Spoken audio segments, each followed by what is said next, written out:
Hello everyone, this is AmberAnkNA here.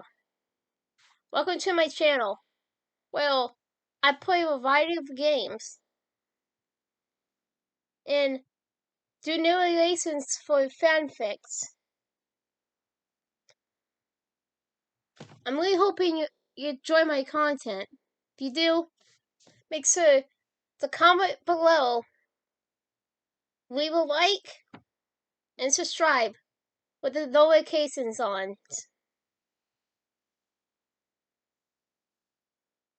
Right, so next time, this is AmberAnkNA. Welcome to my channel. So, hi. Mass fights to say, "No, Dad, I am not going," Mass yelled. "You try and make me, but I won't ever talk to you again if you do. Chloe needs me. For God's sake, Dad. Her father just died. We buried him and now I'm supposed to leave Chloe alone with her grief and her devastated mom? No, no, no, no, no, no. Not doing it," Matt said resolutely, leaving her feeling every no. Matt's father wanted a call for replied, "But sweetie, I have a much better job now, and we will be able to buy." "Buy? Buy? Buy?" Matt exploded. "You think I care one fuck about buy? Are you nuts? Are you going to buy Mr.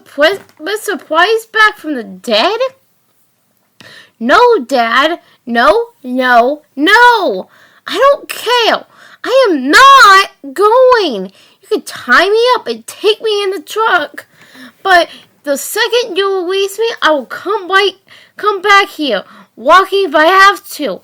I will stop eating, fill my graves, whatever. I have had it," she shouted. "But dear, sure you have to also see the others." Vanessa tried to intrude. "No, Mom, not you too," Master raised, not even letting her mother finish her sentence. "I would have expected you had more understanding than Dad. But no, I am not leaving my best friend alone. I don't care what I have to do, but no way am I leaving her." One was getting annoyed. "Machine, I'm getting fed up. You will get your last sayings and help put them in the car, or I smack you and tie you up like you said. I've worked my ass off to give you a roof over your head and nice life." "Dad, how can you say that? You hardly take any interest in me. What is my favorite color? Huh? What band do I like? What's my favorite food? Well, you always talk to me unless it's stuff I have to do. Do your homework. Maxine, brush your teeth. Maxine, bedtime. Maxine, don't be late to school. Maxine, why do you think I was always at Chloe's? We would be more like my dad than you." "Oh dear. You don't mean that. Come on, let's sit down and have some." "Mom, no! This won't be solved by one of your nice cups of cocoa. I am done. I have been trying to live my life inside your schedules and plans for long enough. Who helped me pass math last year? Huh?" She paused for a second, staring angrily at her dad, breathing heavily, tears in her eyes. "Yeah, that's right, Mr. William Price. Because you were working, he didn't even take math since he was a freshman in high school. He went online to brush up on it so he could help me. You were always talking about going to see the Bigfoots play or the streaming matches of the otters, Dad, but you never did. When push came to shove, you had no time. When I said I was invited by Mr. Price to come with him, Joyce and Chloe, you just said, okay, have fun, dear, without even looking away from your damn screen." But that can change now. Too late, Dad. That's what you always say. It will be better next year when work is less busy. Next month. Maxine. Soon. But in the meantime, buy yourself something nice, Maxine. We will do something later, Maxine. And now I'm supposed to believe just move with us to Seattle, leave everything you care about behind, and it will all change, Maxine. Nope. Ship has sailed and hit an iceberg, Dad. Don't sink it. God damn it! God damn! That was what I'm supposed to say. One was red-faced and somewhere between shouting and crying. Seemingly prepared to swing at Max, but Vanessa stepped in between. Whoa! No! Ryan! Maxine, stop it! Let's calm down. We can find a solution to this. We must! We all love each other and we care. Ryan, if this is how Maxine feels, we cannot just ignore her and strong arm her into leaving it like this. You must find some solution. You and I could go head to Seattle, settle in, let Maxine stay here for a while. It will be holiday soon. And we don't need to decide her school transfer right away. We can ask around. People like her plenty here. Most have known Maxine all her life. There's still who would take her for a while. We could ask Joyce if she feels up to it, and Chloe would love that. I am sure. We can ask that nice district attorney, Mr. Amber, or some of our other friends here. I won't see my family broken beyond pale right over this. And Maxine does have a big of a point. Juan calmed and sat down, his eyes still moist. I should be pissed at you, Maxine. I didn't deserve all that, but yes, I guess you do have a point. I did deserve some of that. We all been working hard, harder than we needed it maybe. And it has paid off. My promotion will make us quite wealthy, and it means that soon I will have more time for those games. But I see we have not provided you with all you need emotionally and support-wise in the meanwhile. I'm sorry I was so angry at you. I do try, you know, but I see that I could and should have done better. I was about to hit you, and for that I can't forgive myself. Matt sighed in relief and relaxed a bit. Sat down on the ledge chair. I'll sit the couch. I know, Dad, and I love you. You know, but does everything else I love is here. I've been miserable in Seattle all alone. Well, you could make new friends at the new school, and as soon as your old dad is used to the idea of you growing up, maybe a nice young man. Ryan, she is 13. No way, leave the poor girl alone. We both know Maxine doesn't make friends that quickly. But she makes up for it in loyalty, I think. She is fighting for Chloe, fighting for what she loves. And I think that's admirable. Really, we should work for a way so she could stay. At least for the time being. That we want to have good jobs is nice. For Maxine too. But we don't really have the right to outlive her life like this. But Vanessa, we cannot leave her here alone. If we can't stay here, of course not. And no, we all set to move. I handed in my own notice 2 months ago. My replacement is trained. You're all set at main office. The family we want to take is already moved. Work in Seattle starts next Monday. The house is up for sale. Of course we will go, But I say we find an arrangement so that Maxine and Chloe can remain in close contact and iron something out with that as the baseline. Whether the three of us move and Maxine will make regular visits on holiday and weekends, and Chloe coming to us, or Max stays here and visits us, we won't be whipping her away. We just can't, Ryan. Even if Maxine could forgive us, I don't really think I could forgive myself. Ryan sighed and said, Yes, I guess you're right. Relaxing visibly, he looked at Max with a faint smile now. Well, Maxine, you prefer to go by Max, don't you? I'll make my start there, I guess. Well, Max, I am sorry. Really am. I should have been more attentive to what was going on with you. I'll try to do better from now on. If I promise we will make this work, will you forgive me and give your dad a hug? I never want to see you so angry and distraught again. I really do love you, you know. I'm just not good at showing it directly. But I am willing to learn.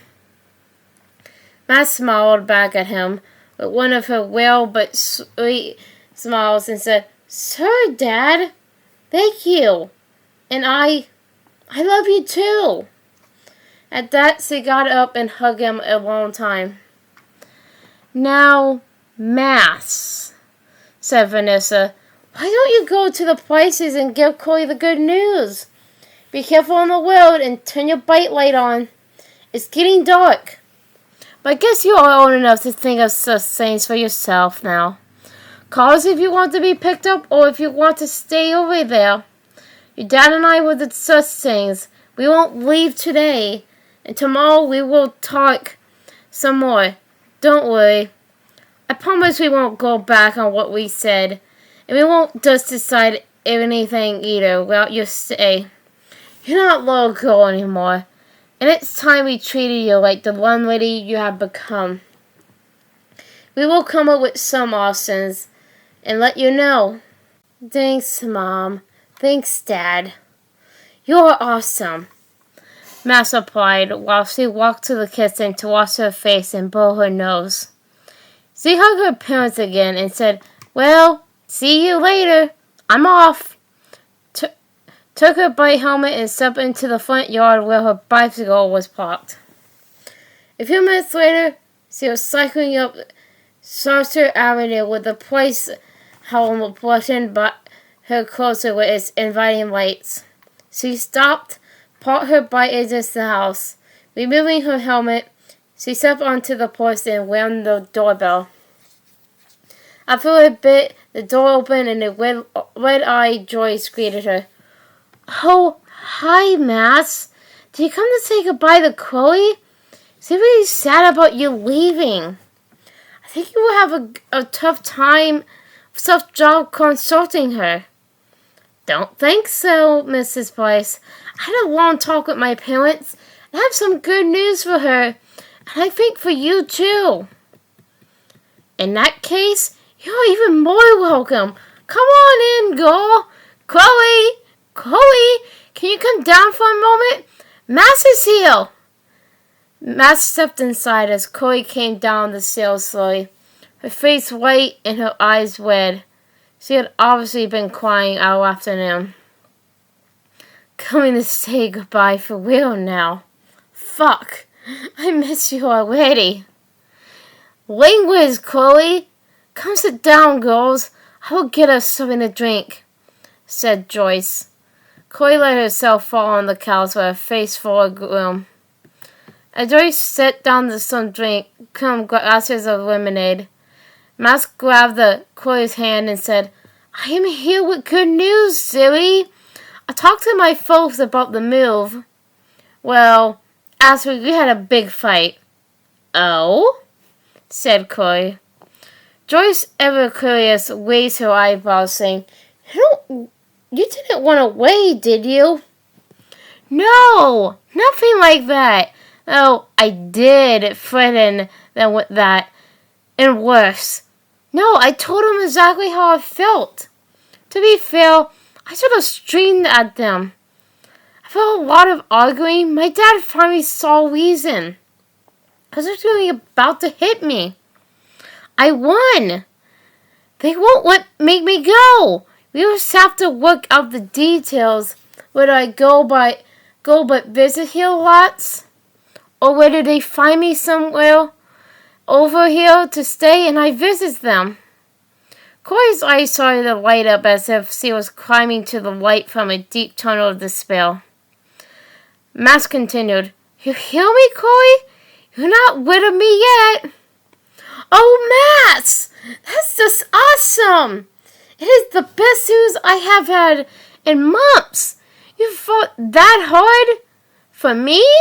Wow!" She was crying again, and Max was shaking too. "Of course I fought for you, Siri." They fell into each other's arms and hugged, sobbing uncontrollably. Joyce was wiping away some tears as well. I am so glad to hear that, Max. Corey have so much confidence with you around, and so will I. Joyce's eyes changed as if she looked off into the distance, then focused on William's picture on the wall. "You know, Max, William was really fond of you. He once told me he couldn't have loved you more even if you had been Chloe's sister." Joyce had a sad smile on her face as he spoke. "And to be honest, I feel the same." Her eyes brightened and came back to the present, looking at the girls. "Well, I will make you two something to eat and something nice to drink. I'm sure you'll want to go up to Chloe's room and talk. I'll call your parents and talk things through with them. And am I guessing right? You want to be staying over there tonight? I told them that too. Now don't go blowing up any more dolls. You hear?" "Thanks, Mom," Chloe said, grabbing Max's hand and pulling her along up the stairs to her room. She continued excitedly, "Come on, Max! We have to plot and see my pastor's private plans." Dwight sat there watching the doors run up the stairs, hearing their excited voices ring through the hallway. Her eyes still sad, looking at William's picture on the wall again for a moment. Then walking up to the stairway that resounded with the girls' excited voices upstairs. Her face showed a small but genuine smile as she took out her phone to call the Caulfields. Hi everyone. This is AmberAnkNA 2000 again. Well, I hope you enjoyed the video. Because, I really did enjoy making it. But, so I hope you enjoyed it. Comment, like, and subscribe with the notifications on down below. Till next time, bye!